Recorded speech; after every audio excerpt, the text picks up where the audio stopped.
नमस्कार। बहुजन संवाद में आपका स्वागत है। हमारे साथ डॉक्टर सलीम खान जी जुड़े हुए हैं। डॉक्टर सलीम खान जी, देश में तो उथल पुथल हो ही रही है, लेकिन हमारे पड़ोसी देशों में भी नौजवान सड़कों पर है। चाहे नेपाल हो, चाहे चीन हो, चाहे श्रीलंका हो, तीनों देशों के अंदर नौजवान सड़कों पर है। और यहाँ तक कि खुनाजहार भी हो रहा है।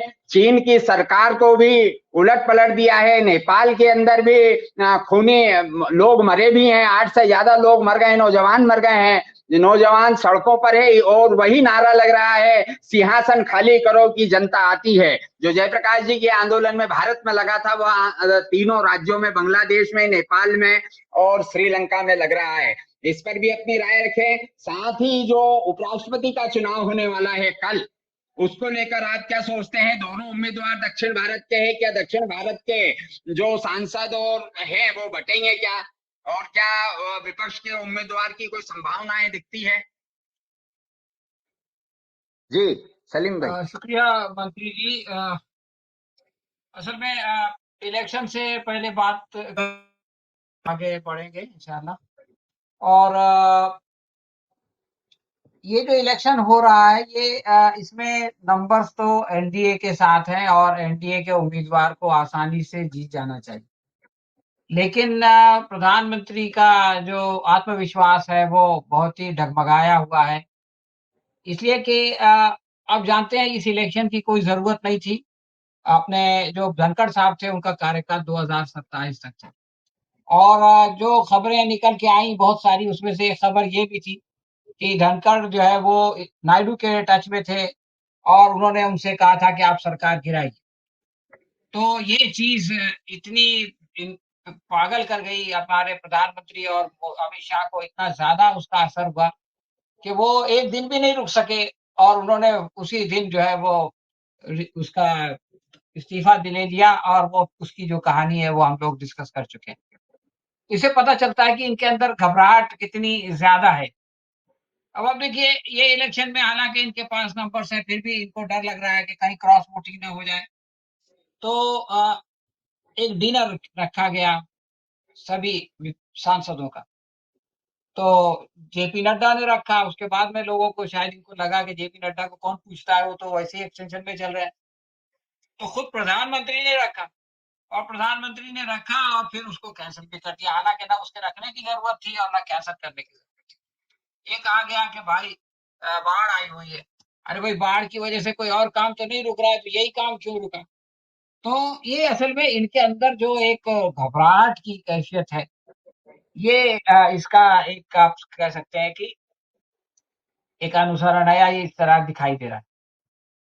मणिपुर के बारे में खबर आई कि 28 महीने के बाद प्रधानमंत्री मोदी जो है वो मणिपुर जाने वाले हैं। लेकिन फिर बाद में उसके बारे में भी ये हुआ कि नहीं, नहीं अभी वो कोई ठीक नहीं है, हो सकता है ना जाएँ और वो मामला आया गया हो गया। सितंबर में ने ये यूनाइटेड नेशन का जनरल असेंबली का इजलास होता है, संयुक्त राष्ट्र का। तो उसमें भी प्रधानमंत्री के जाने की खबरें थी कि वो जाएँगे, लेकिन अब पता चला कि वो वहाँ भी नहीं जाएँगे। तो इनका जो है वो हर काम में करने से पहले ही जो है वो ये डरते जा रहे हैं। और अंतर्राष्ट्रीय स्तर पर आप देखें तो बहुत बुरा हाल है। यानी आप ये समझ लीजिए कि रूस जो है वो जयशंकर नहीं जा सकते, इसलिए कि जयशंकर का इंप्रेशन ये है कि वो जो है वो अमेरिका के ज़्यादा समर्थक हैं, तो इसलिए डोभाल साहब जाएँगे। चीन जो है वो ये नहीं जाएँगे, उनको छोड़ के गए प्रधानमंत्री, क्योंकि चीन उससे नाराज़ है जयशंकर से। और अमेरिका अगर प्रधानमंत्री जाएँगे तो डोभाल नहीं जाएँगे, इसलिए कि पुन्नू के केस में जो है वो हो सकता है अमेरिका उनको पूछताछ के लिए रोक ले। तो ये एक अजीबो-गरीब सिचुएशन में ये सरकार चल रही है। लोग तो ये कह रहे हैं कि हो सकता है धनखड़ की तरह जो है वो अचानक जयशंकर भी बीमार हो जाएँ और अपना इस्तीफा दे दें। अब आप देखिए कि प्रधानमंत्री मोदी के साथ जो है वो अंतर्राष्ट्रीय सतह पर जो खेल हो रहा है वो बड़ा दिलचस्प। अमेरिका ने सख्ती दिखाई और सख्ती दिखाने के बाद अमेरिका ने जो है वो 25%, 50%, 100% जुर्माना, सारा दबाव डाल दिया। उसके बाद भारत ने कहा कि हम चीन के साथ जाएँगे। तो चीन के साथ जाने से पहले प्रधानमंत्री जापान चले गए जबकि ये जो विक्ट्री परेड है चीन में, वो जापान के खिलाफ जो उनकी फतेह हुई थी उसकी विक्ट्री परेड। तो चीन जो है वो अपनी 80वीं विक्ट्री परेड मना रहा है और ये कह रहा है कि हमारे लाखों लोगों को जापानियों ने मारा, हमारे देश में कब्जा कर दिया, हमने उससे उसको छुड़ाया। तो असल फोकस पूरा जो है वो चीन का जापान के खिलाफ है और वो लोग विक्ट्री परेड कर रहे हैं। प्रधानमंत्री चीन जाने से पहले जापान चले जाते हैं, कोई तुक ही नहीं है। यानी जैसे कि ऑपरेशन सिंदूर में भारत और पाकिस्तान का क्लैश हो और उसके बाद जो भारत आने वाले पुतिन है वो भारत आने से पहले पाकिस्तान चले जाए। आप सोचिए कि भारत में पुतिन के साथ क्या सुलूक।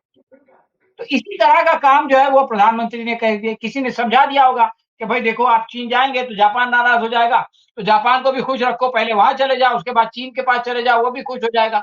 तो क्या लोग इतने बेवकूफ नहीं?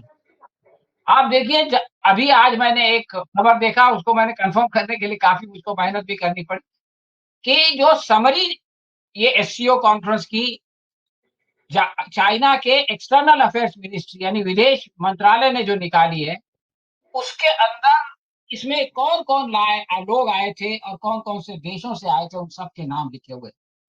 आपको जान के ताज्जुब होगा कि सारे देशों के नाम के साथ वहां से जो उनका लीडर आया है उसका भी नाम लिखा है, सिवाय भारत के।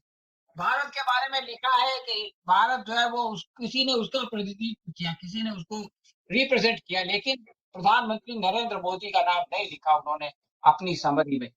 ये कितनी बड़ी इंसल्ट की बात है। इसका मतलब ये है कि चाइना को जो है वो आप गए लेकिन आप उनका विश्वास नहीं प्राप्त कर सके, बल्कि इतना नाराज किया कि उन्होंने सबका नाम लिखा, आपका नाम नहीं लिखा।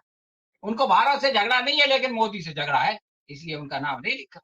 तो ये सीरियस चीज है। अब आप देखिए कि चीन की तरफ झुके, तो जैसे एक बच्चा होता है ना, शरीर बच्चा, तो उसको हम लोग क्या करते हैं, उसको डांटते हैं। डांटने के बाद वो एकदम मुंह घुसोड़ के बैठ जाता है तो उसको चॉकलेट दे देते हैं।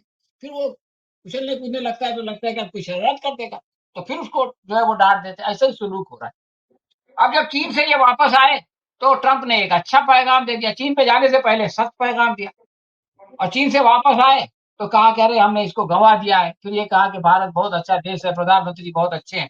मोदी जी खुश हो गए, फौरन शुक्रिया अदा कर दिया। अगले दिन उनके वित्त मंत्री ने कह दिया कि साहब हम जो है वो सारे यूरोपियन ममालिक से बात कर रहे हैं, उन सारी कंट्री से बात करके और ज्यादा टैरिफ लगाए। यानी भारत के ऊपर जो 50% है उस पर और भी ज्यादा लगाने की बात जो है वहां के वित्त मंत्री ने कही। और उसने कहा कि ट्रंप और हमारे वाइस प्रेसिडेंट वेंस ये दोनों इसके बारे में बहुत ज्यादा सीरियस है। तो ये खेल हो रहा है, मतलब एक दिन पुचकारो, दूसरे दिन डांटो, एक दिन पुचकारो, दूसरे दिन हड़काओ। तो ये हालत जो है वो इसलिए हुई है कि हमारी जो विदेश नीति है वो एक लाइन पे नहीं चल रही है, ढुलमुल कभी इधर कभी उधर। तो इसकी वजह से एक खेल बन गया है। आखिरी बात मैं वही कहना चाहता हूँ जिससे मंत्री साहब ने अपनी बात शुरू की थी कि प्रधानमंत्री मोदी का जो आत्मविश्वास गया है उसके अनेक कारण हो सकते हैं कि भाई एसआईआर में ये फेल हो गए, या ऑपरेशन सिंदूर में कोई पब्लिक का प्रतिसाद इनको नहीं मिला जैसा उम्मीद कर रहे थे, बिहार का इनका दौरा फ्लॉप हो गया। लेकिन ये जो श्रीलंका में हुआ और जो बांग्लादेश में हुआ और अब जो नेपाल में हो रहा है, यकीनन इनको ये लगता होगा कि आज नहीं कल भारत में भी यही होगा। लोगों का जब सब्र का पैमाना लबरेज हो जाएगा तो फिर वो सड़क पे निकल आएंगे, और जब वो निकल के आ जाएंगे और निकल के आए हैं इन तीनों देशों में जो हमारे पड़ोस के देश हैं, तो उनको कोई रोक नहीं सका। बांग्लादेश और वहां तो कोई खून खराबा नहीं हुआ श्रीलंका में, लेकिन नेपाल में जो है वो 10 लोगों के मरने की भी खबर आ गई। इसके बावजूद लोग रुकने वाले नहीं है। जब एक बार आजादी की बात होती है, जब एक बार किसी को सजा देने की, किसी हुक्मरान को, किसी शासक को जब सजा देने की बात होती है तो लोग अपनी जान की परवाह नहीं करते। तो प्रधानमंत्री जब ये सारी खबरें देखते होंगे पास पड़ोस के देशों की, तो यकीनन उनकी नींद उड़ जाती होगी। और इसी से उनका आत्मविश्वास ऐसा हो गया है कि आज ये खबर उड़ाते हैं कि मणिपुर जाएंगे तो कल नहीं जाएंगे, आज डिनर करेंगे तो नहीं करेंगे, अमेरिका जाएंगे तो नहीं जाएंगे। ये सारा इसमें इसका जो है वो हिस्सा है। तो ये हफ्ता बहरहाल एक बहुत ही महत्वपूर्ण हफ्ता था। इसमें बहुत सारे डेवलपमेंट हुए अंतर्राष्ट्रीय स्तर पर भी और यहाँ देश के अंदर भी।